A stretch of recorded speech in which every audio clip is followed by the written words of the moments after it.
Bueno, pues muy buenas noches a todos y a cada uno de los presentes que nos están escuchando, sea de día, de noche, de la mañana, etcétera. De una u otra forma, es para nosotros un gran placer que nos sigan acompañando. Y bueno, a través de la Asociación Nacional por la Inclusividad Educativa en México y a través de mi persona, el profesor José Macario López Valderas, pues me permito de alguna forma dar continuidad a este conjunto de entrevistas que hemos tenido con cada uno de nuestros compañeros miembros activos de la asociación y que cada uno pues tiene algo muy importante siempre que dar, algo siempre que mostrarnos, algo que enseñarnos a cada uno de nosotros y qué más que escucharlos a través de sus palabras.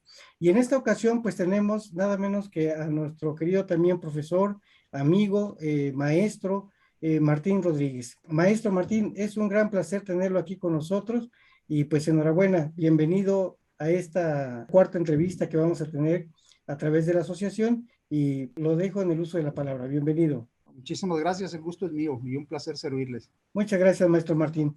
Pues vamos a dar inicio a esta formalidad e informalidad porque vamos a tratar de hacerlo como un diálogo. Muchas veces los nervios no nos dejan, ¿no? Tratar de trabajar este diálogo abierto, sencillo, pero que de alguna forma lo que buscamos es pues tratar de darnos a conocer y conocernos entre nosotros.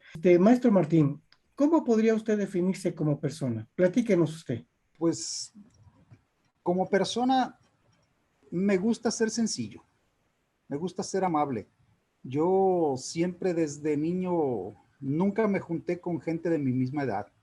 Yo siempre amistaba con personas un poquito más grandes, que me dejaran algo, que me enseñaran algo. Y yo no me crié con mis papás, me crié con mis abuelos. Y mis abuelos en ese sentido, pues sí eran un poquito drásticos porque no había juegos, había puro trabajo, había pura responsabilidad y siempre me inculcaban el que si yo me comprometía en algo, yo tenía que salir adelante, porque nadie me lo había impuesto, era porque yo lo elegí, porque yo determiné. Pues en ese sentido, yo siempre crecí aunado a las enseñanzas de mis abuelos, de mis tíos, que prácticamente desde pequeño me hicieron ser responsable.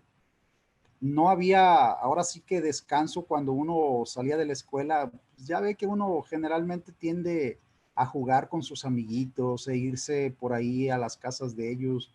Para mí no había eso, para mí era cuestiones de trabajo, salía de la escuela y qué esperanzas que pues me quedara como hoy en día muchos de nuestros hijos o de nuestros nietos se quedan en sus casas descansando, durmiendo, ¿no? Para mí era de que ya terminaste clases, ya terminaste tu periodo educativo y ahora pues el trabajo. Y era levantarte a las 3:30, 4 de la mañana para irte con tus tíos al trabajo y regresar, pues ahora sí que 7:30 de la tarde, cenar, preparar ahí lo que te ibas a llevar al día siguiente y pues prácticamente era eso, introducirnos en esas actividades. Entonces, pues siempre mi relación fue con ese tipo de personas del campo, personas que prácticamente pues tenían una vivencia, tenían esa experiencia. Ahora sí que a mí me tocó recibir las enseñanzas de mis abuelos, como era antiguamente, como se daba tradicionalmente esa enseñanza. Y pues todo eso ha marcado mi vida. Yo siempre lo he dicho así, si yo te digo que sí, es porque yo me comprometí, es porque yo voy a hacer las cosas, es porque yo lo decidí y no hay fuerza que me esté ahora sí coaccionando para que yo haga lo que previamente yo determiné realizar. No, aquí es adentrarnos en ese ambiente, conocer tus expectativas, conocer qué piensas, si yo estoy mal, pues escucharte, si hay algo en lo que yo pueda ayudarte, pues con todo gusto. Y aunque, pues agraciadamente o desgraciadamente, a veces la cara no nos ayuda, ¿no? Pero eso es lo de menos. Aquí la cuestión es el ser persona, el ser, pues prácticamente ahora sí que amable, ahora sí que compartir con los demás. Yo siempre lo he dicho, si en este mundo no nos ayudamos entre nosotros mismos, ¿quién es quien nos va a ayudar? ¿Quién es el que se va a preocupar por nosotros aparte de nuestra familia? Entonces tenemos que ser recíprocos porque es un dar, es un recibir y es estar siempre a la expectativa, ¿no? De que, pues, ¿qué va a suceder hoy en día con lo que tenemos? ¿Cómo nos vamos a incentivar entre nosotros mismos, cómo nos vamos a apoyar, cómo nos vamos a ayudar. Entonces, todas esas cuestiones, yo quisiera que hubiera alguien que realmente se interesara por conocerlas, que realmente las experiencias que nosotros hoy en día tenemos, realmente hubiera alguien que te dijera, oye, ¿sabes qué? Me enseñarías esto, me dirías esto, o a ver cómo hago esto, voy bien, cómo está este tipo de situaciones. Pero vivimos en un mundo donde, pues generalmente la apatía que tenemos nos gana. Queremos vivir en una zona de confort, queremos vivir en algo que prácticamente no cueste tanto trabajo.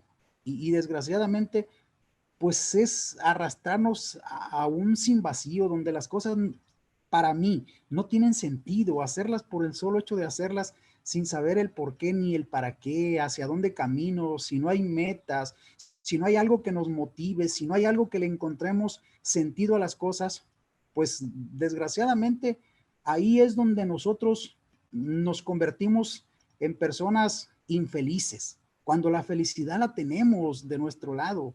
No la vamos a encontrar en una farmacia, no la vamos a encontrar con un doctor. No, la felicidad está en nosotros y de nosotros depende el hecho de ser felices o ser infelices. Entonces, son vivencias que prácticamente yo las he experimentado, las he vivido.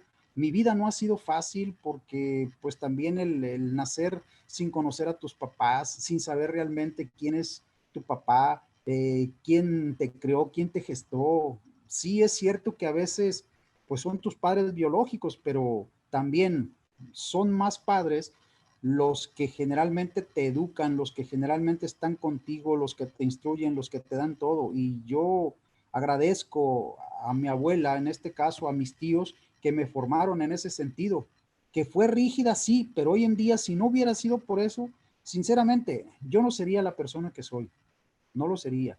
Entonces, a mí me ha ayudado bastante y agradezco la formación que prácticamente ellos me dieron. Aparte que, bueno, pues yo estuve también en un seminario para formación sacerdotal. Yo ahí duré 9 años prácticamente estudiando.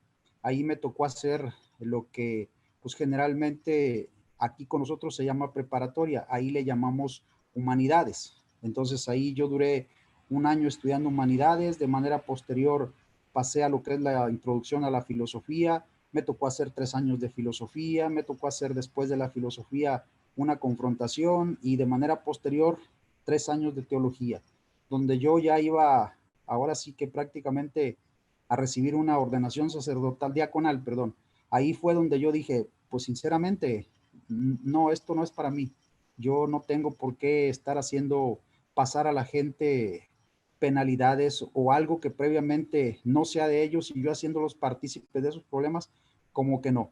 Y al final de cuentas, pues se me dio la oportunidad para ingresar a lo que es la docencia, donde sinceramente yo no tenía formación docente, no la tenía. Entonces, para mí, pues era prácticamente como un juego. Yo decía, bueno, pues si está esa formación y tengo el conocimiento, pues no ha de ser tan difícil transmitirlo, ¿no? Pero cuando ya entré a la realidad, oh sorpresa, resulta de que, pues no es fácil. Tiene que tener uno una preparación, tiene que tener uno ciertos conocimientos para poder ahora sí que transmitir ese conocimiento y motivar a quienes dependen de ti. Entonces, ¿qué fue lo que se suscitó en mí? Pues tuve que estudiar y ahí pues tuve que hacer diplomados, un diplomado en filosofía, un diplomado en docencia, un diplomado en competencias, una certificación en competencias docentes y pues prácticamente ahí me fui formando hasta llegar a estudiar pues prácticamente la licenciatura en docencia y ahí fue donde ya fui descubriendo más cosas. La experiencia que yo ya tenía aunado a todas esas cuestiones pues ahora sí que me han ayudado para solventar todas estas cuestiones que prácticamente pues uno tiene que llevar a cabo. Es cierto que uno es padre de familia, es cierto que uno tiene que formar a sus hijos, sí, pero cuando esas personas que se te encomiendan no son tuyas, ahí es donde realmente uno tiene que trabajarle más, ahí es donde realmente uno tiene que insertarse más, porque esa confianza que te dan los padres hacia ti como maestro tiene que ser recíproca. y tienes que adentrarte más en ese conocimiento para ahora sí realmente demostrar esa persona que tú eres. Y ahí es donde se tiene que demostrar, desde mi muy particular punto de vista, el ser profesional. El realmente dedicarte a esas cuestiones, ahora sí que por iniciativa, ahora sí que realmente sabiendo lo que implica y lo que realmente es ser persona. Porque todos podemos manifestar que somos personas, pero ¿qué es lo que nos hace ser personas? Y el ser persona no es otra cosa más que esa relación que tenemos de un yo para con un tú. Porque es en esa relación como nosotros vamos creciendo como tales. Si no existe esa relación, yo puedo creer que muchas de las cosas que estoy realizando son perfectas, son adecuadas, cuando en realidad no lo son. ¿Y cómo me voy a dar cuenta? Pues prácticamente en esa relación para con el otro. Y es ahí donde yo tengo que modificar ciertos aspectos que de cierta manera no son idóneos para llevarlos a cabo, para plasmarlos. Entonces, tengo que modificar. Ahora sí que aquí es romper con ciertas cuestiones que prácticamente uno cree que son viables, cuando en realidad no lo son. Yo creo que sí, maestro Martín. Fíjese que ahorita que estaba platicando venían a mi mente varias ideas, varios recuerdos. Y ahorita, yo creo que en cada época histórica, maestro Martín, siempre se ha hablado de una educación, llamémosle así a la antigua, ¿no? Una educación, como usted decía, de los abuelos y una educación contemporánea. Y siempre ha habido una lucha entre esos dos paradigmas educativos, ¿no? Esas dos formas de construir a un ser humano. Y se habla de construcción de un ser humano, ¿no? De cómo lo vamos a educar o de cómo lo vamos a instruir o de cómo lo vamos a adiestrar. En base a su experiencia que ha tenido como docente y en esa también preparación teológica, que es una preparación que no cualquier persona también tiene y es muy importante, porque hay una filosofía humanista íntegra, ¿no? Que está de alguna forma también creando un paradigma educativo y un paradigma también en la enseñanza, en la forma de enseñar. ¿Cómo concibe usted estas dos formas de ver a la educación desde de cómo era antes y de cómo es hoy? ¿Cuál es la diferencia que usted puede encontrar en ese proceso educativo? Yo creo que la educación que recibimos en antaño era una educación más centrada en valores, donde nos hacían ver prácticamente la importancia que tenía el saber hacer las cosas, el valorarlas. Y indiscutiblemente que para poder valorar tiene que haber un depositario, alguien en quien estén depositadas esas cuestiones. Si no hay en quien estén depositadas, sinceramente no se valoran. Y es algo que hoy en día lo hemos distanciado. Hoy en día vivimos en una sociedad donde carecemos de valores, donde no nos interesa lo que le pase al otro. Me interesa más cuestiones personales, me interesa más lo cuantitativo y concebirme que si tengo valgo, si no tengo no valgo. Entonces, eso como que prácticamente ha distanciado la vivencia que nosotros tenemos como seres humanos y nos hemos centrado más en nuestro ser de persona, en nuestro ser vivencial, y hemos descuidado prácticamente esas cuestiones valorativas, cosa que en antaño incluso nuestros mismos maestros nos lo inculcaban. Es cierto que de alguna manera muy rígida, sí, pero nos enseñaban prácticamente ahora sí que a ser responsables en ese tipo de cuestiones. Hoy no digo que no se enseñe, pero como que nuestros papás nos han olvidado un poquito en ese tipo de cuestiones, nos han dado cosas materiales, pero han descuidado prácticamente lo formativo de nosotros, que es el diálogo, que es la confianza, que es la integridad en nosotros como familias. Y todas esas cuestiones, pues prácticamente las hemos perdido. Por ello, hoy en día vivimos en esa sociedad donde somos carentes de valores. Ya no le damos importancia a esas cosas. Si salen, qué bueno, y si no salen, al fin y al cabo no estaban hechas. ¿Qué pierdo? La cuestión es que no debe de ser así. Pero insisto, tal vez sea por la manera como vivimos en esa sociedad, tal vez sea por la manera en cómo nos estamos formando, pero incluso hasta en muchos de nosotros como profesionistas no estamos viviendo ese humanismo, y hoy en día es lo que demanda la sociedad, que seamos humanistas, que seamos realmente comprensivos con nuestros semejantes, cosa que en antaño, insisto, eso era loable. Qué esperanzas de que uno hiciera las cosas y no hubiera quien te reprendiera. Así no fuera tu papá, te reprendían. Y si tú ibas y le decías a tu papá te decía, por mentiroso, por mitotero, tómala, y te daba una pela. Entonces, ¿qué hacía? Había más integridad. Incluso cuando nos llevaban a la escuela, a mí me tocó realmente vivir una parte de la escuela tradicional, donde tus papás te llevaban a la escuela y le decían al maestro, ahí se lo encargo. Y eso de ahí se lo encargo era con todo y todo. El maestro era, pues, juez y partidario de todas las cosas. Si él decía que eso no era así, no era así. Y tenías que hacerle caso, no había de otra. Hoy en día nos dicen que ciertas cuestiones están mal y siempre. ¿Y por qué están mal? ¿Y por qué? ¿Quién eres tú para que me digas? Entonces, todas esas cuestiones nos causan ciertos problemas con la autoridad. Y eso se refleja en que en muchas ocasiones no tenemos ese don, no tenemos ese respeto para con nuestra familia. Y desde ahí, indiscutiblemente que la familia es la primera escuela que nosotros recibimos, es la primera educación que nosotros estamos manifestando.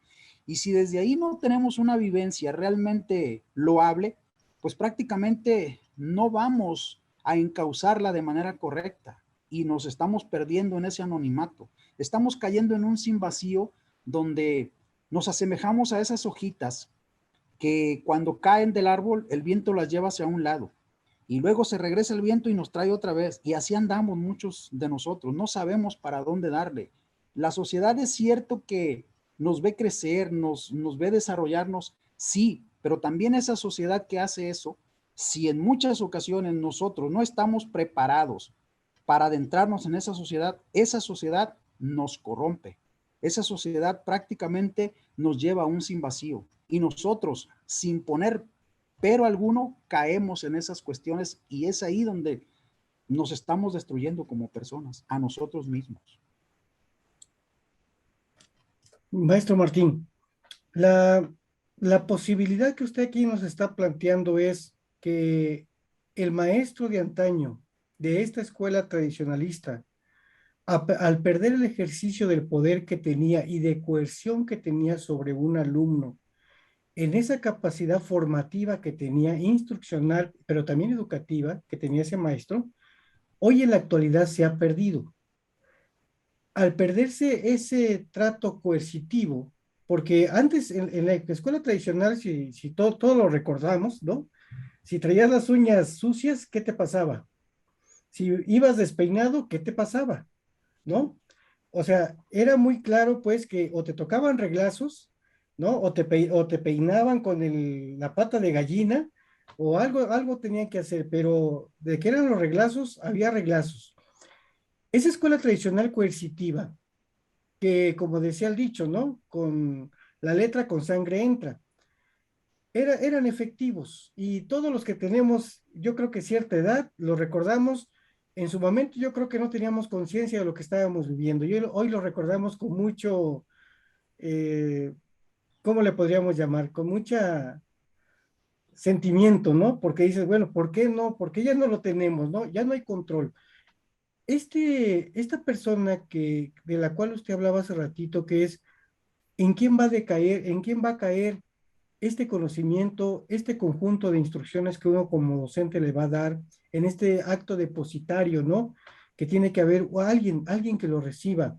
Pero nosotros observamos a un conjunto de jóvenes que, como usted comentaba, hay una pérdida de valores, pero cuando yo hablo de pérdida de valores, no sé, me da también la impresión de que a lo mejor ya nos estamos volviendo viejos, ¿no? Y que hay otros valores que nosotros quizás no estamos entendiendo. Pero, ¿será posible que el maestro haya perdido ese poder sobre su capacidad que tiene para poder transmitir conocimientos? ¿O tendremos que aprender otro paradigma para construir conocimientos? ¿Usted qué piensa, maestro Martín? Yo creo que es algo que nosotros mismos hemos perdido por nuestra falta de congruencia. Anteriormente, si nos damos cuenta, los que nos tocó esa partecita de la escuela tradicional, Los maestros sabían ser maestros, a pesar de su rigidez que tenían, pero sabían ganarse al alumno, enfatizaban con él, estaban con él, realmente lo instruían, lo educaban. Hoy en día simplemente nos contentamos con dar nuestra clase y nos olvidamos realmente de esa interacción con el alumno. Y yo creo que es algo que si nosotros retomáramos, realmente conoceríamos más a fondo a nuestros alumnos. No seríamos simple y sencillamente el maestro donde voy a dar mi clase y si me entienden qué bueno y si no también. No, no, no. Yo creo que eso es algo que nosotros hemos perdido por nuestro compromiso, por nuestra falta de conocimientos, por indagar, por hacernos más críticos, por hacernos más analistas. Eso lo hemos dejado de lado. Y anteriormente el maestro no era así, el maestro era un todo, porque a mí me tocaba ver en mi pueblo que hasta incluso hubo maestros de ese entonces que llegaron a fungir prácticamente como presidentes del pueblo y la gente los amaba, la gente estaba con ellos porque realmente el maestro tenía conocimiento, sabía lo que hacía, lo demostraba con hechos. Hoy en día, como lo mencioné por ahí en algún momentito, muchos de nosotros somos maestros nada más de escritorio, planeo desde ahí, pero no bajo a la realidad. Entonces, todas esas cuestiones, desde, insisto, mi muy particular punto de vista, lo hemos perdido. Hoy no tenemos una calidad. Hoy prácticamente muchos de nosotros carecemos de conocimiento, somos repetitivos, no hurgamos, no investigamos, no analizamos, no criticamos. Eso es algo que nosotros estamos perdiendo, no porque seamos viejos. Yo creo que el hecho de llegar a viejo o el hecho de llegar a anciano es porque prácticamente tenemos un cúmulo de experiencias y ese cúmulo de experiencias, pues indiscutiblemente es porque supimos escuchar, es porque supimos valorar, es porque supimos integrar todas esas cuestiones y es gracias a todo eso como hoy en día seguimos teniendo vida. Y muchos de nuestros alumnos que prácticamente los enseñamos a forjarse esa exigencia, yo siento que nos recuerdan y nos recuerdan con gusto. Yo tengo alumnos, agraciadamente, que ya son profesionistas y yo recuerdo cuando empecé a darles clase, yo les exigía y les decía que eso era lo que tenían que hacer, cómo tenía que hacer pues un profesionista con esas exigencias y muchos a lo mejor en ese entonces no me entendían, pero hoy en día es grato el escucharlos, el que vayan, el que te busquen y te digan, maestro, cuánta razón tenía, maestro, realmente esto es loable, esto es lo que se necesita. Tenemos o tuvimos maestros que prácticamente si le entendíamos a su clase, qué bueno, y si no le entendíamos, también, no interactuaban con nosotros, no había ese diálogo, no había esa comunicación, y hoy en día yo siento que es algo que estamos perdiendo la gran mayoría de nosotros los maestros. Sí, inclusive podríamos hablar de que hay una falta de congruencia, como usted bien lo comentaba, entre el hacer y el pensar, ¿no? O el pensar y el hacer, o el decir y el hacer. Esa falta de congruencia ha generado a que nosotros moralmente no seamos personas que podamos dirigir a estos alumnos. Y ellos se fijan en todo, ¿eh? Ellos son capaces de observar todas estas contradicciones que los adultos manejamos y más aún como maestros. Definitivamente tiene razón, maestro Martín. Ahora, la pregunta es, ¿cómo nos reconstruimos como docentes? Yo creo que la manera de cómo volver a construirnos nosotros es siendo propositivos con nosotros mismos, haciendo ver que realmente es en esa entereza, es en ese esfuerzo, es en esa dedicación donde volveríamos a retomar nuevamente nuestro ser de personas. Yo lo comentaba hace un momento, el hecho de ser personas no es hacerlo de manera individual. Yo no crezco de manera individual como persona. Yo crezco como persona en una relación de un tú para con un yo. Si no existe esa relación, indiscutiblemente nosotros no podemos crecer como tales. Es cierto que podemos tener una vivencia, es cierto que podemos tener una satisfacción, sí, pero en muchas ocasiones esa satisfacción, si no es compartida con las demás, esa satisfacción es vana. Esa satisfacción es pasajera, es una ilusión que prácticamente va a pasar y si pasa es algo que va a quedar en el anonimato. Entonces yo creo que aquí es volver a retomar nuestra esencia, es volver a retomar nuestro papel. Estos jóvenes que hoy ingresan de las diversas universidades como docentes, tienen que preocuparse realmente por afianzar más el conocimiento, no quedarse solo con lo que nosotros le transmitimos. Yo es algo que lo he repetido infinidad de veces a mis alumnos, no se junten con gente que prácticamente tiene su misma edad porque no les va a enseñar nada. Júntense con gente que tiene experiencia, péguensele a ellos, ellos tienen un cúmulo de conocimientos, son ellos los que los van a hacer ustedes que realmente trasciendan sus cosas. Y para poderlo trascender, es que realmente a ti te guste, tú ames lo que estás haciendo. En ese amor que tú tienes vas a trascenderlo porque vas a dar más, vas a dar, como comúnmente nosotros lo decimos hoy en día, ese extra. Entonces es ese gusto, es ese amor, es ese entusiasmo, el que tú tienes por conocer esas cosas, lo que te va a dar el salir adelante.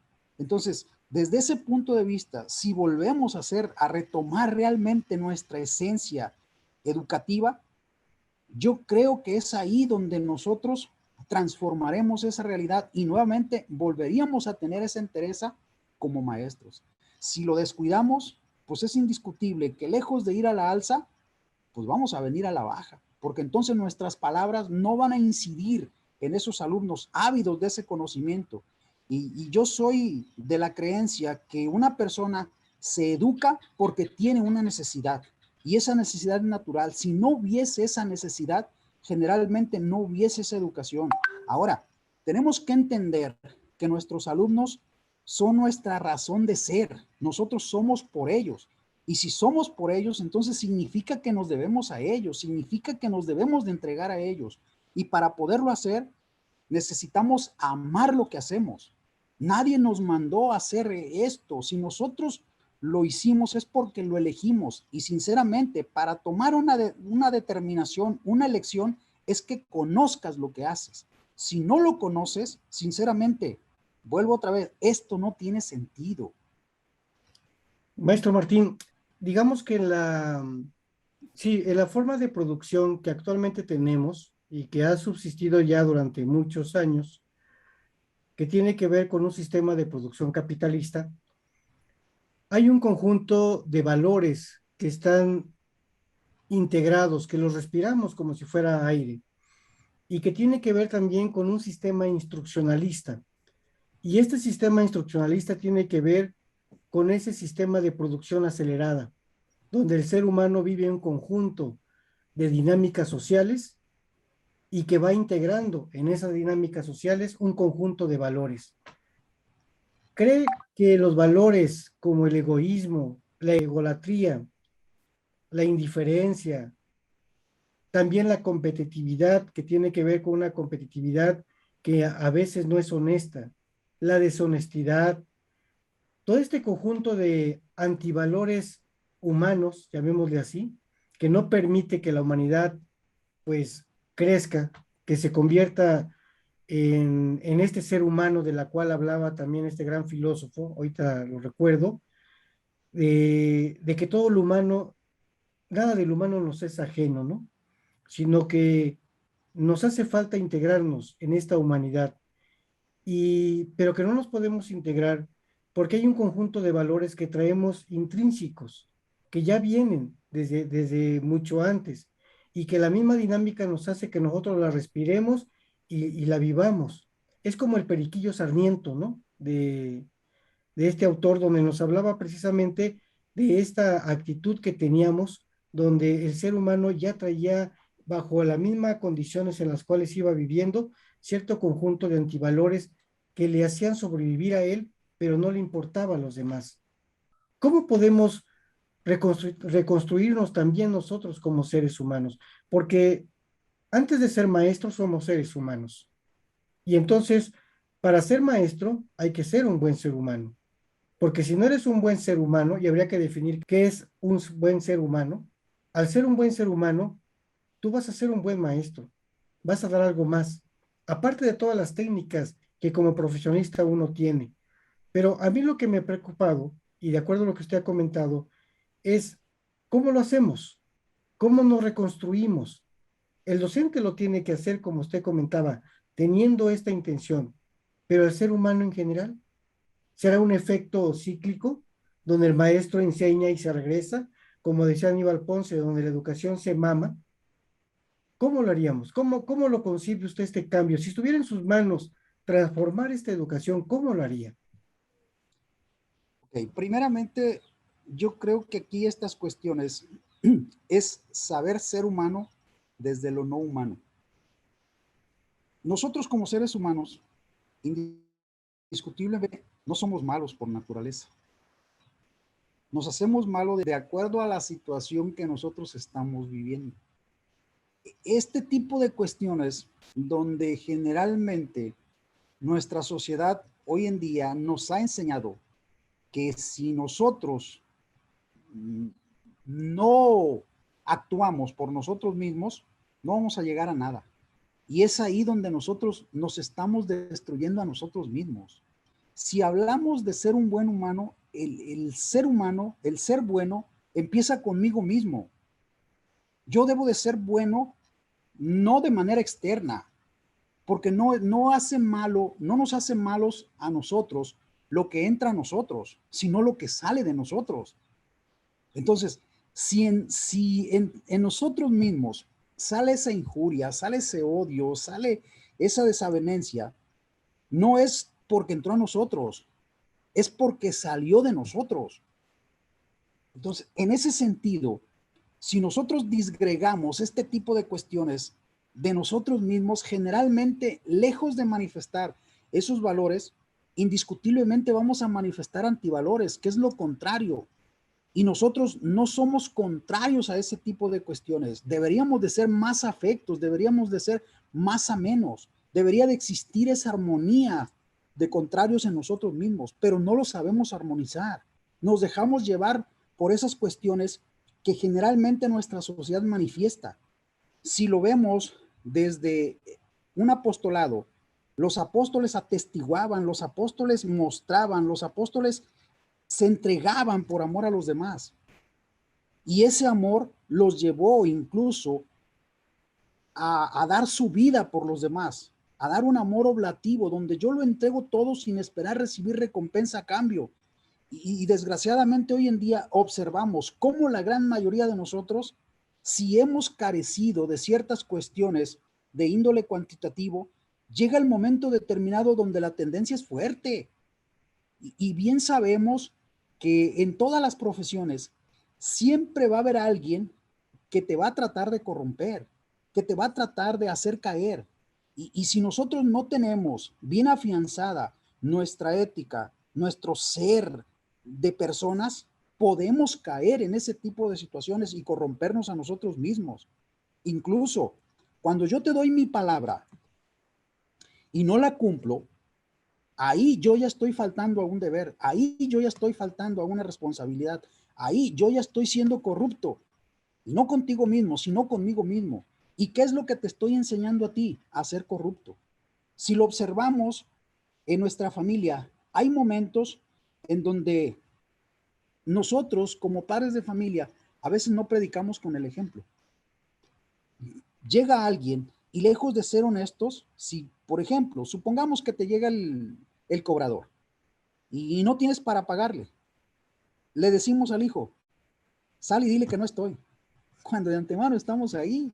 Entonces, ¿qué es lo que estamos fomentando? Ya desde ahí estamos fomentando una corrupción y estamos enseñando a ese niño que esas cosas son buenas, cuando en realidad no, o sea, no es así, las estamos distanciando. Entonces, para poder ser realmente humanos, ¿qué se necesita? Ser coherentes, ser congruentes con nuestro accionar. Si eso no lo llevamos a la práctica, indiscutiblemente yo no puedo hablar de una humanidad. Yo no puedo hablar de ese ser de persona. Yo no puedo hablar de un ente, si lo vemos desde el punto de vista filosófico. Porque un ente es algo que existe, es algo que ahí está. Y la relación dentro de esas cosas con el conocimiento es lo que hace que nosotros nos formemos como seres. Pero ¿hasta qué punto realmente nosotros conocemos las cosas? ¿Hasta qué punto realmente nosotros sabemos que esto que yo estoy haciendo es verdadero? y no distingo lo verdadero de lo falso, y puedo decir que lo correcto, lo verdadero, lo falso y lo incorrecto, pues generalmente los puedo tomar como sinónimos cuando no es así. Una cosa es correcto, otra cosa es verdadero, otra cosa es falso y otra cosa es incorrecto. Lo falso no es sinónimo de incorrecto, lo correcto no es sinónimo de verdadero, y nosotros los tomamos como si fuesen sinónimos. Entonces, ¿qué es lo que está pasando? Que no sabemos realmente determinar, no sabemos diferenciar una cosa de lo otro. Por eso insisto que nos hace falta ese conocimiento, nos hace falta esa integridad, ya no como maestros, sino como personas, porque lo que usted dijo es verdad. Antes de ser un maestro, yo soy persona, soy humano, y esa humanidad la tengo que demostrar primeramente conmigo mismo, amarme a mí mismo, integrarme a mí mismo, para ser honesto, para ser congruente, para ser honesto con mi accionar y demostrar a ese alumno que realmente puede ser una persona cordial, una persona entregada a su profesión desde sí mismo. ¿Por qué? Porque para poder ser con el otro, primero necesito ser yo. Si no soy yo, indiscutiblemente, no puedo afianzar esas cuestiones y me va a costar trabajo. Sí, sí, claro que sí.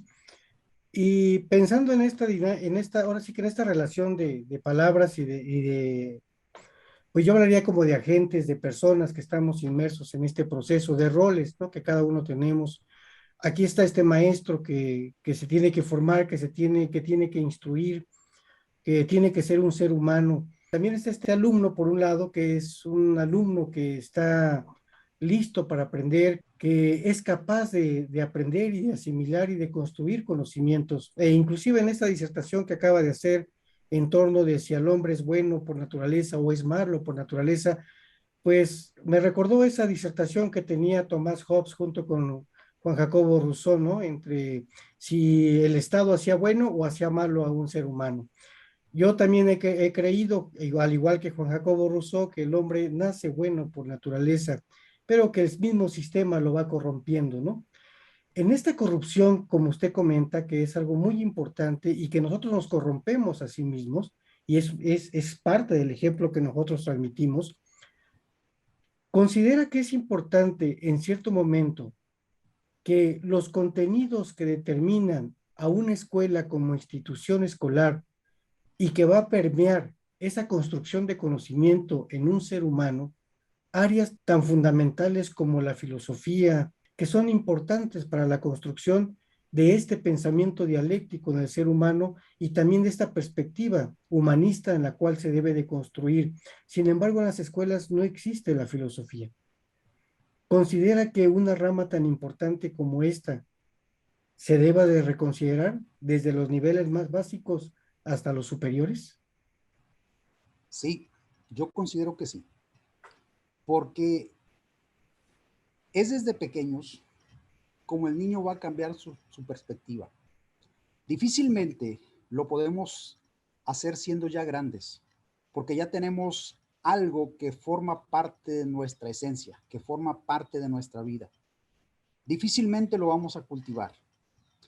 Y si hablamos de cuestiones de índole cultural, pues generalmente la cultura se cultiva. ¿Y cómo lo voy a cultivar? Desde los primeros inicios. Voy formando en ciertos hábitos, voy formando en ciertos aspectos que me van a llevar a esto. Si bien es cierto, no hay una materia como tal que sea filosófica, que sea humanista, no hay. Pero las vivencias que nosotros tenemos a través de nuestros conocimientos, a través de nuestras manifestaciones, tienen que incidir de manera directa en este tipo de cuestiones. Porque nosotros transformamos a ese ser. Ese ser es como un diamante en bruto al cual nosotros tenemos que pulir, al cual nosotros tenemos que darle forma. Y esa forma tiene que ser acepta desde mi propio ser, porque tengo que entender que esa persona es un ser como yo, y que si a mí me duele ciertas cosas que no son adecuadas, me tiene que doler el hecho de que esa persona realmente no le brinde esas oportunidades, no le brinde esos espacios. Hoy en día, si mal no me equivoco, con esta nueva reestructuración que se viene haciendo en cuanto a las cuestiones educativas, se va a tratar de implementar, sobre todo en nivel básico o secundaria, las cuestiones ya filosóficas.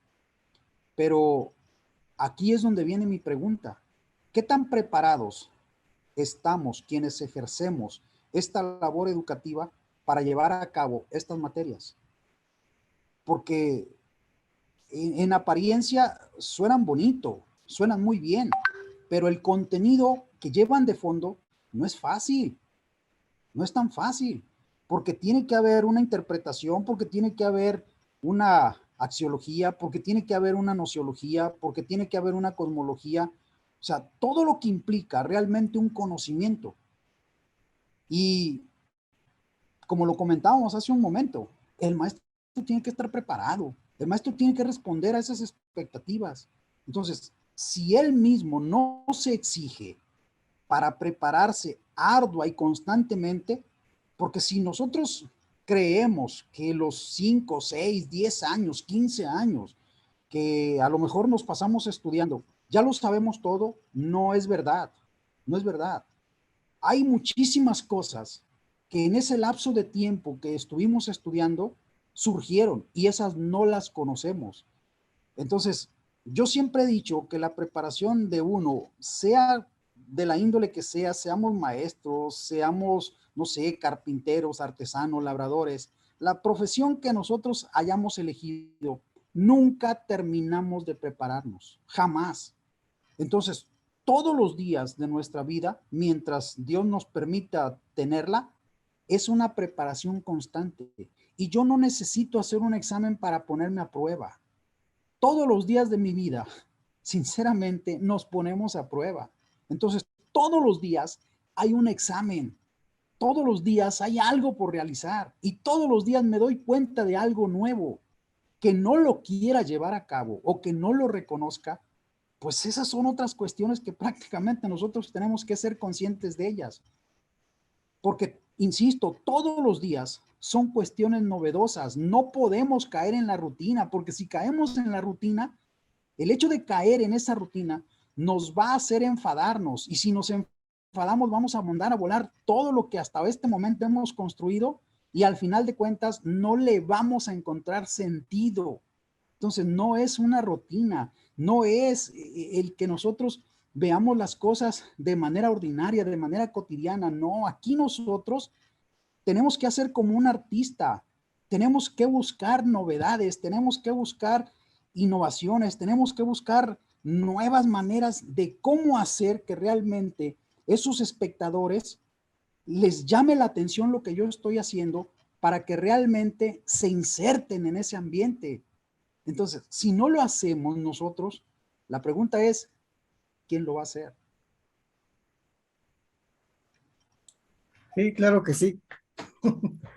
Pues queda esa pregunta para el auditorio, para ver qué nos comenta, ¿no? ¿Qué nos puede retroalimentar y qué puede hacer para que nosotros podamos construir algo diferente y que seamos nosotros, ¿no? Los que realmente revolucionemos este sistema. Maestro Martín, hay otra pregunta que también me gustaría que nos pudiera usted compartir.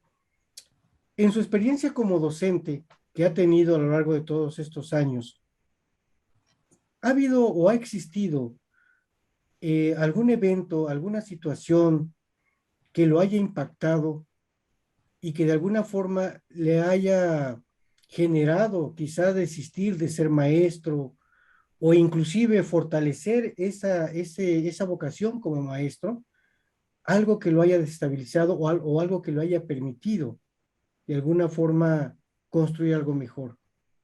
Platíquenos algo sobre esa experiencia. Al principio de mi vida, yo me consideraba como que ya lo sabía todo. Y yo decía, es que yo no puedo cambiar nada. Pero pues conforme me fui adentrando más en estas cuestiones de índole educativo, porque como lo decía, para mí la educación comenzó como un juego.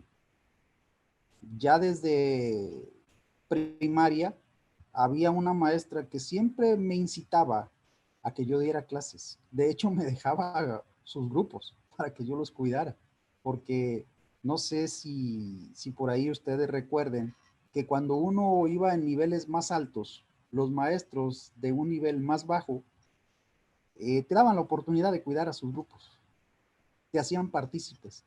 Prácticamente podríamos decirlo, fungías como asesor. Y yo decía, no, yo ser maestro, pues jamás, ¿no?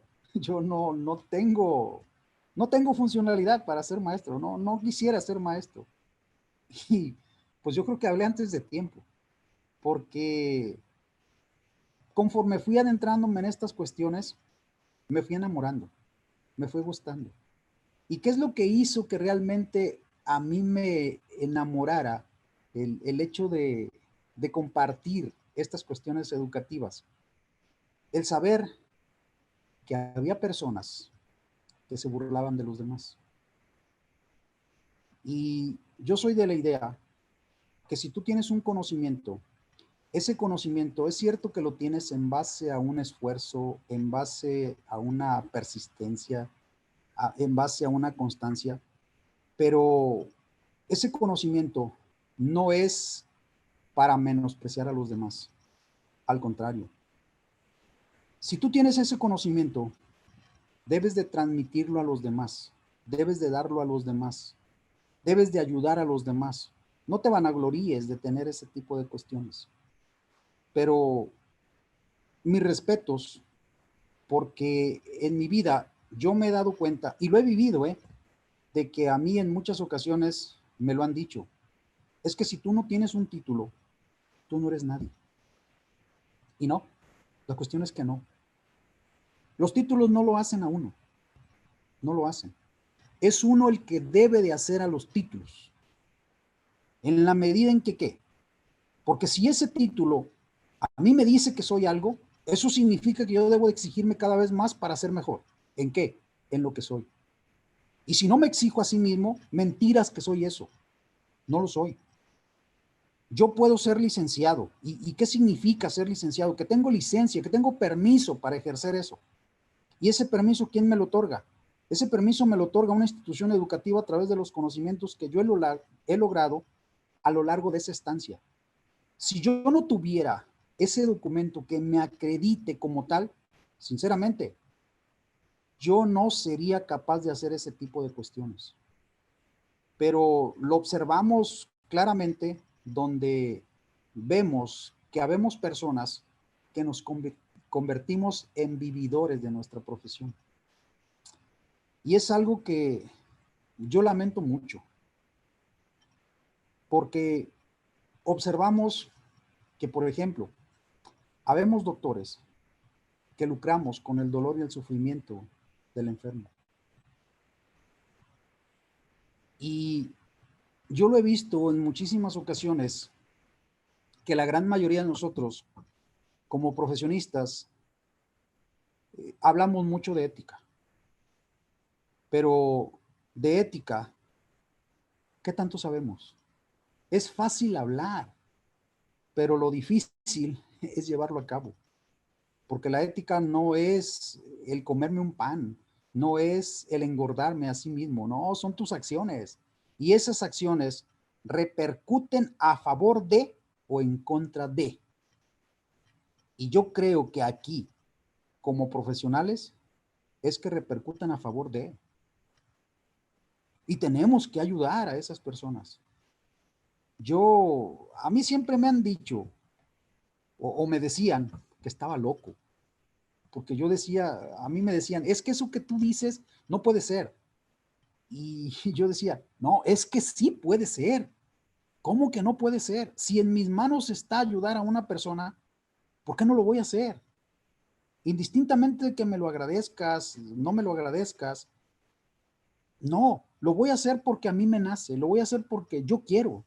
Si me lo agradeces, qué bueno. Y si no me lo agradeces, también, al final de cuentas, yo no pierdo nada. Eres tú el que pierde. Entonces, aquí observamos que en muchas ocasiones habemos personas que sí nos sentimos exacerbados, engrandecidos, porque tenemos un título. Pero de eso que dice el título a que realmente lo llevemos a la práctica, hay mucho camino por recorrer. A mí, pues, me está mal en decirlo, pero hay momentos en los cuales a veces mis compañeros me dicen, es que tú te crees más que los demás. No, no me creo. A mí eso no me engrandece. Como le menciono, ya pues esas certificaciones, esos documentos, pues que con esfuerzo y constancia se logran, sí, pero todo eso tiene que repercutir en un servicio, porque al final de cuentas tenemos que entender que toda esa preparación que yo tengo o que yo realicé es para ejercerla en un servicio. Y ese servicio tiene que ser íntegro para con aquellos que no lo tienen, para con aquellos que no tienen. Entonces, ahí es donde volvemos otra vez. Se manifiesta lo humano, se manifiesta la caridad, se manifiesta la comprensión, el cariño hacia con el otro. Y sinceramente, yo no quiero que a mí me hagan algo o a quienes dependen de mí de manera directa les hagan algo de lo que yo a ti te hice, porque entonces me dolería más. Y si yo no quiero que le suceda algo a alguno de los que están de manera directa conmigo, que, que los perjudique, yo por qué voy a hacer algo que daña a los demás. Yo no debo de buscar venganza. Hay momentos en los cuales incluso mis mismos alumnos me dicen, es bonita la venganza. No, no, no, no, no, no. La venganza no es bonita. Te destruye. Te va haciendo cada vez más rígido, te va haciendo cada vez más inhumano y te vuelves un infeliz, porque siempre estás maquinando, siempre estás urdiendo qué hacer para destruir al otro. ¿Y por qué? Si hacemos eso, ¿por qué no urdimos cómo construir una humanidad más efímera, más agradable, más concordante? Entonces, todas esas potencialidades que nosotros tenemos para urdir cómo desquitarme con el otro, ¿por qué no las encauzamos en este tipo de cuestiones? Es difícil, pero no imposible. Y yo creo que, pues, para poder hacer eso, primero es necesario comenzar con nosotros mismos. Por eso, pues a mí me gusta lo poquito que yo sé compartirlo con los demás. Nada me cuesta. Y si lo he recibido gratis, si me lo han dado, pues ahora sí que sin precio alguno, pues ¿por qué no compartirlo con los demás? ¿Por qué no pasarlo a los demás? Yo creo que ese es el mérito que, que tiene uno o que debe tener uno para con los demás. El ser compartido, el no considerar que lo que tú tienes es tuyo. No, es de todos. Y en la medida en que hagamos eso, yo creo que seremos más solidarios, seremos más humanistas, seremos más sociales y nos integraríamos más en ese ambiente recíproco. Pero es algo que a la gran mayoría de nosotros seres humanos nos cuesta. Bueno, ese va a ser nuestro desafío. ¿Sí? Así es. Sí, pero sí, sí, sí, la verdad es que sí es necesario reflexionarlo y llevarlo a la práctica, porque nos hace mucha falta. No tan solo como profesión, sino como ser humano, porque bueno, yo hablo del efecto boomerang, ¿no? Todo aquello que avientes, tarde o temprano se va a revertir hacia ti. Maestro Martín, eh, ¿a usted hay algún área que le gusta, que le apasiona del conocimiento humano? Sé que tiene su propia especialidad que a lo largo de los años ha consolidado, pero ¿nos podría platicar un poquito sobre esa especialidad que usted tiene, por qué le gustó tanto y cuál es como esa línea de investigación que más le preocupa y que de alguna forma también pues le ha permitido escribir algunas obras, ¿no? Algunas obras pues todavía no están completamente publicadas, pero que ya están escritas, que ahí las tiene usted y que también, como usted lo ha comentado, y es una bonita filosofía ver que el conocimiento es verlo como un patrimonio universal, ¿no? Porque al fin y al cabo eso es el conocimiento. ¿Sobre qué línea podríamos hablar? ¿Y qué tipo de trabajos usted ya ha realizado que ofrece también pues al ser humano en general, ¿no? A mí lo que me apasiona mucho y porque pues a veces nosotros también como seres humanos carecemos de ese tipo de cuestiones. A mí me gusta mucho lo que es la filosofía del lenguaje, el conocer realmente lo que hablamos. Si bien es cierto, la gran mayoría de nosotros seres humanos crecemos con un lenguaje que nos es introyectado. Ya otros nos lo han dado, ya lo han puesto en nuestras manos. Y generalmente cuando nosotros crecemos, simple y sencillamente lo que hacemos es repetir, repetir, repetir, repetir. Pero no sabemos realmente lo que esto significa. Nos cuesta trabajo. Entonces, pues con esa formación que yo llevé en tiempos inmemorables, donde pues generalmente a mí se me brindó la oportunidad de conocer un poquito, gracias a Dios, que yo prácticamente, pues ahí es donde yo digo que Dios me ha dado todo. Yo he sido totalmente más desgraciado para con Él, porque a pesar de que me lo dio todo, yo siento que me hacen falta muchísimas cosas por dar. No lo he dado todo. Y sí quiero el que se conozca realmente el lenguaje con el cual nosotros interactuamos con nuestros semejantes. El que sepamos realmente qué es lo que estamos diciendo. No es hablar por el solo hecho de hablar.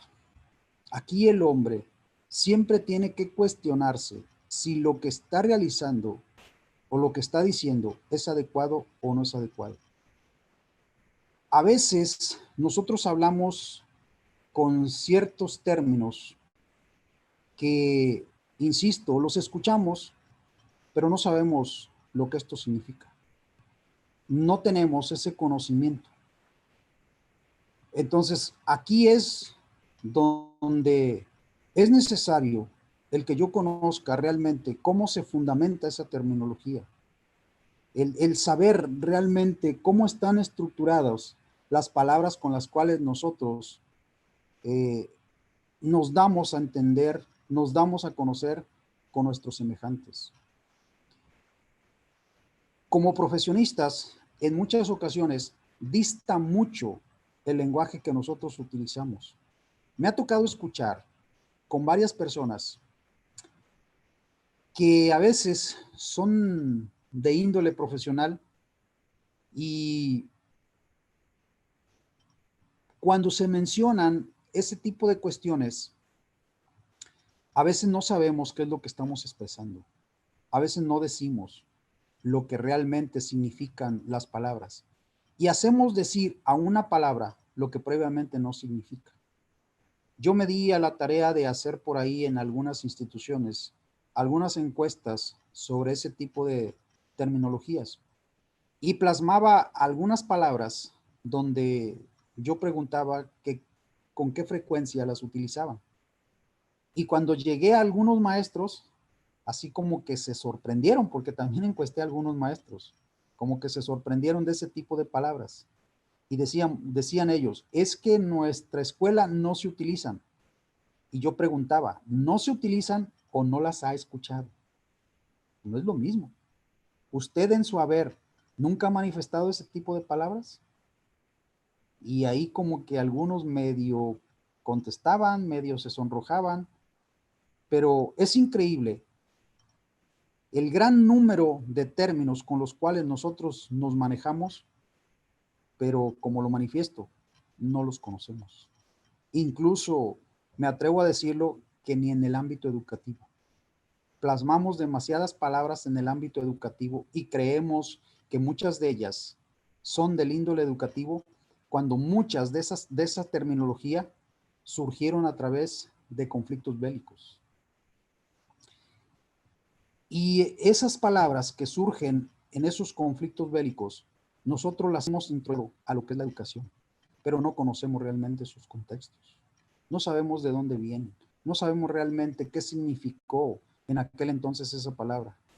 Y sabemos que prácticamente los términos para llegar a lo que nosotros hoy en día conocemos tuvieron que haber evolucionado, no se dieron de la noche a la mañana.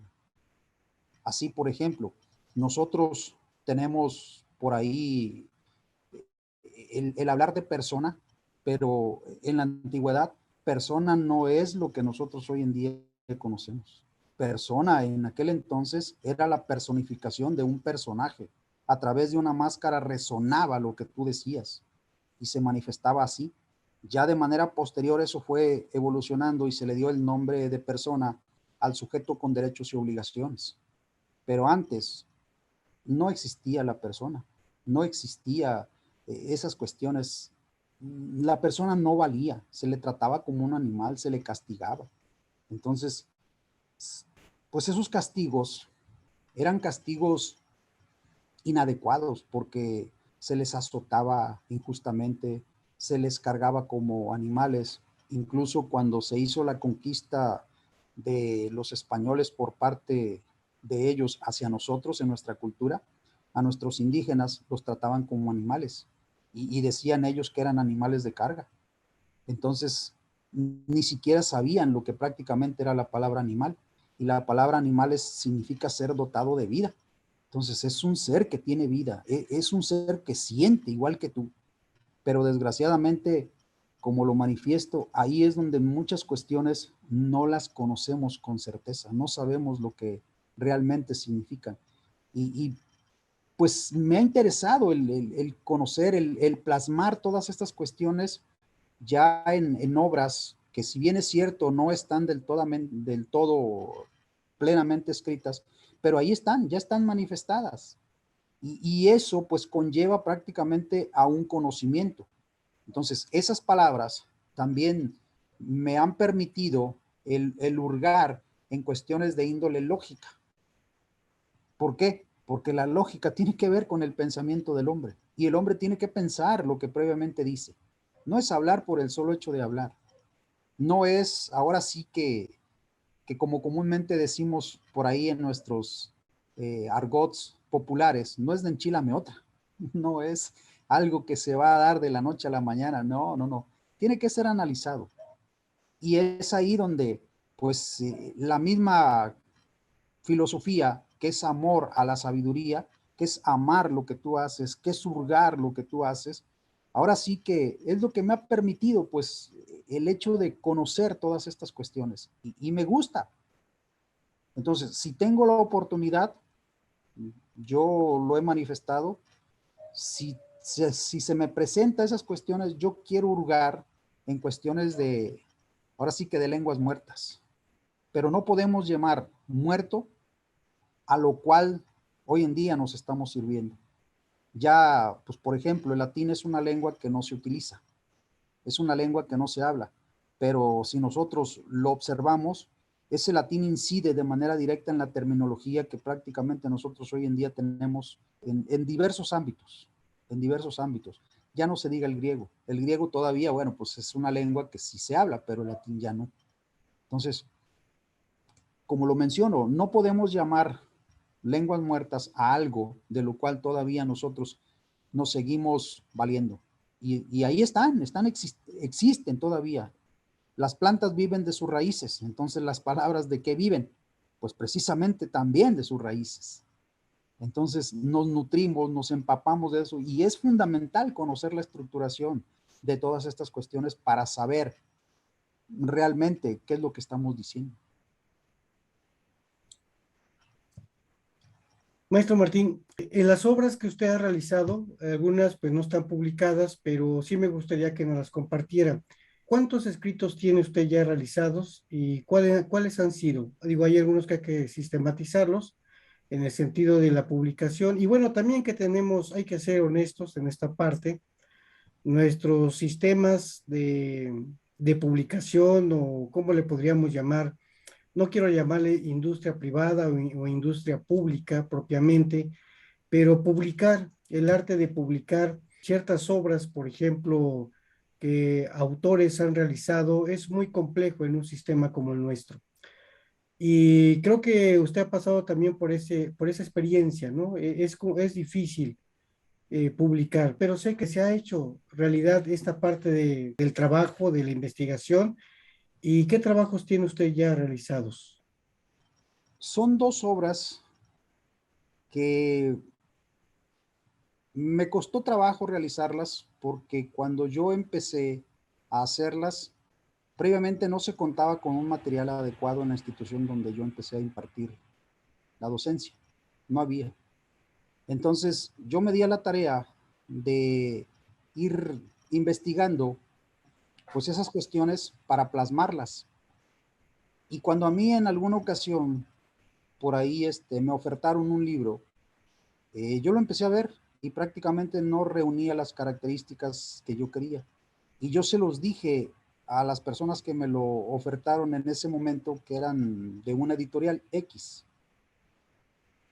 Y empezamos a platicar, que por qué pues prácticamente no me llamaba la atención esos libros. Entonces yo les mencioné, porque realmente no reúnen las características que los alumnos necesitan. Está pensado desde un punto de vista científico, pero no hurga, no va de acuerdo con la realidad. Aquí no, la realidad es esta. Empecé a dar los pros y los contras.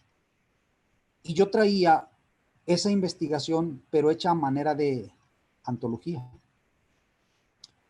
Entonces, cuando plasmé eso, estas personas me dijeron, ¿y ese material que tú traes en la mano, de quién es? Entonces yo le dije, ese material es mío. Yo lo he realizado a través de diversos periodos de investigación, de análisis para llegar a la concreción de todo esto. Le falta, todavía no está completo. Y ellos me dijeron que si lo podían observar. Yo les dije que sí. Al final de cuentas no se perdía nada. Les dije que sí. Lo empezaron a observar, lo empezaron a analizar. Y a simple vista, ellos me dijeron, tu material está buenísimo. ¿Te gustaría que lo plasmáramos en una obra? A lo cual a mí me dio risa. Yo dije, pues es que no. O sea, yo no sé si se pueda realizar en una obra, si no se pueda. Me dijeron, no, de que se puede, porque tu material tiene para eso y más. Pues total que ya empezamos con esas cuestiones y le empezamos a plasmar pues ya varias versiones. Y le dimos en llamar a ese libro Filosofía del Lenguaje, que es prácticamente cuestiones de etimologías. Lo hicimos o lo hicieron ellos solamente como material exclusivo para la institución donde yo estaba laborando, porque así fue el acuerdo.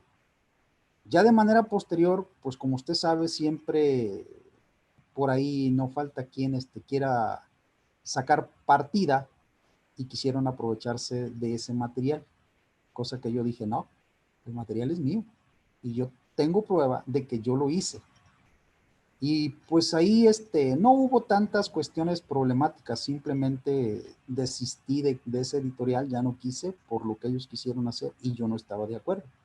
Pues total, pero también antes de hacer eso, esa misma editorial, plasmando pues esas cuestiones de conocimiento, también dimos a la tarea de hacer una obra también llamada Rectitud del Pensamiento.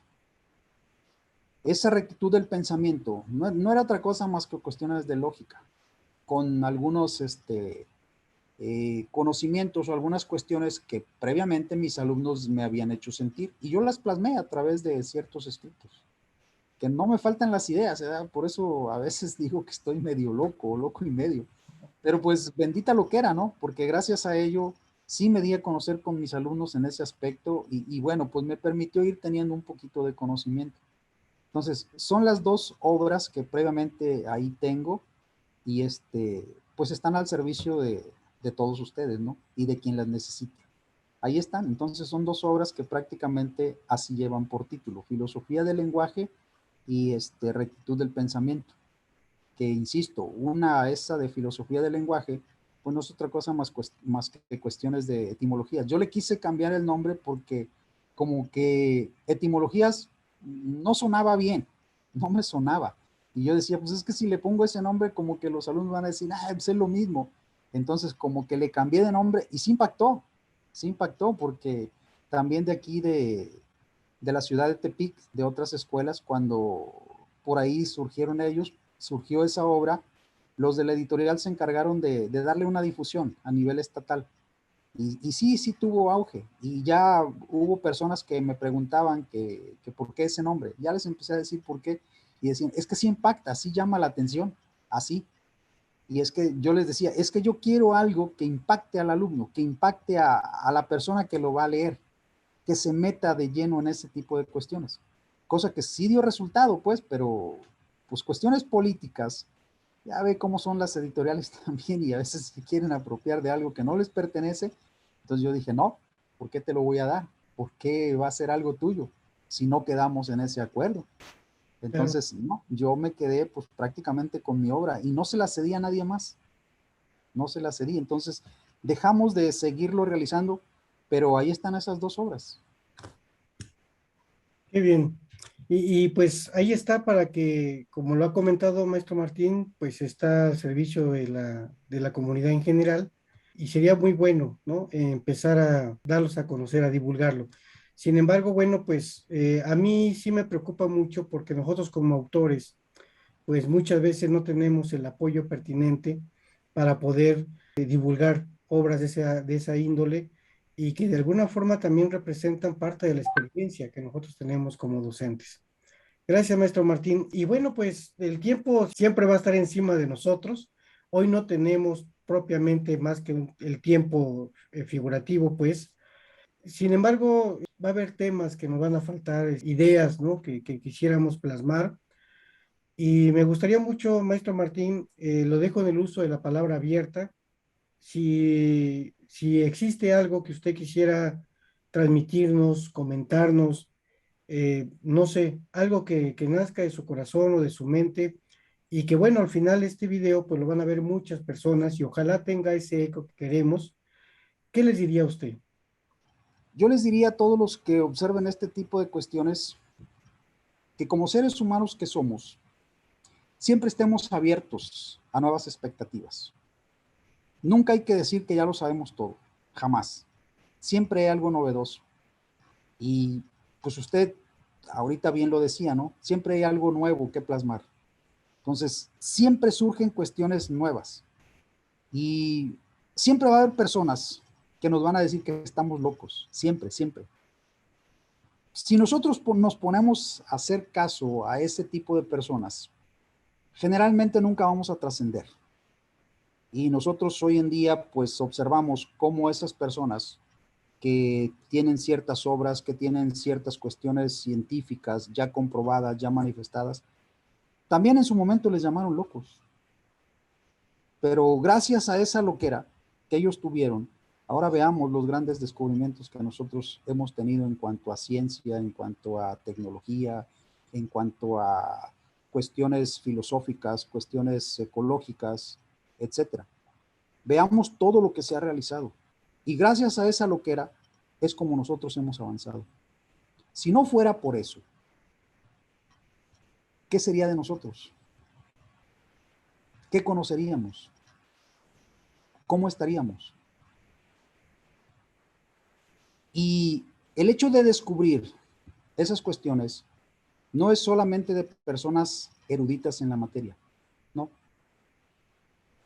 El hecho de manifestar esas cuestiones es de personas que se atreven a romper con esos paradigmas, a romper con esos modelos tradicionales.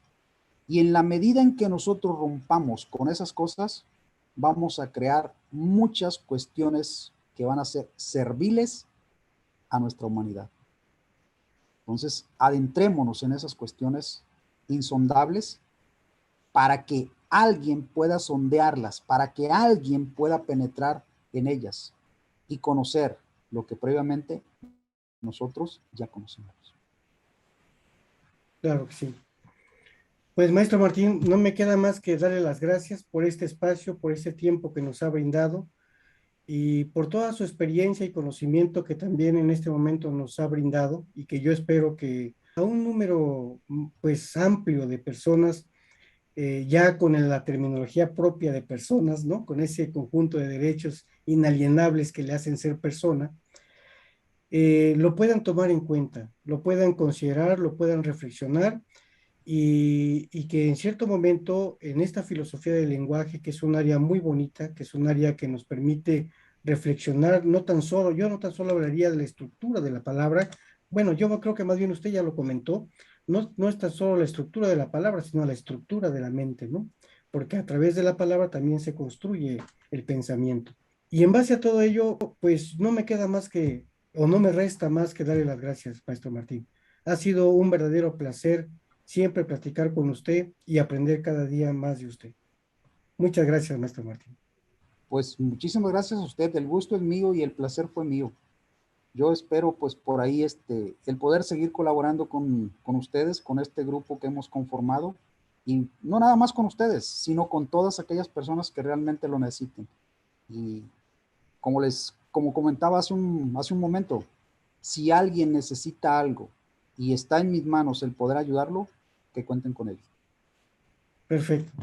Muchas gracias, maestro Martín. Pues gracias a todos por acompañarnos en esta transmisión y a través de la Asociación Nacional por la Inclusividad Educativa de México, de la cual somos miembros activos, pues los invitamos a ser parte de esta asociación, los invitamos a que colaboren con nosotros, a que trabajen con nosotros, a que nos busquen y con todo el entusiasmo y como dice el maestro Martín, con esa humildad que caracteriza a la NIEM, no duden en que nosotros trataremos de trabajar en conjunto con ustedes, no porque seamos especialistas, tenemos ciertas áreas del conocimiento que hemos tratado de cultivar, pero que estamos gustosos de retribuirles lo poquito, mucho que nosotros hemos construido, pero también aprender de ustedes. Yo creo que esa es la función más importante, aprender de ustedes para que cada día, pues juntos, como dice el maestro Martín, podamos construirnos como humanidad, porque nos hace muchísima falta.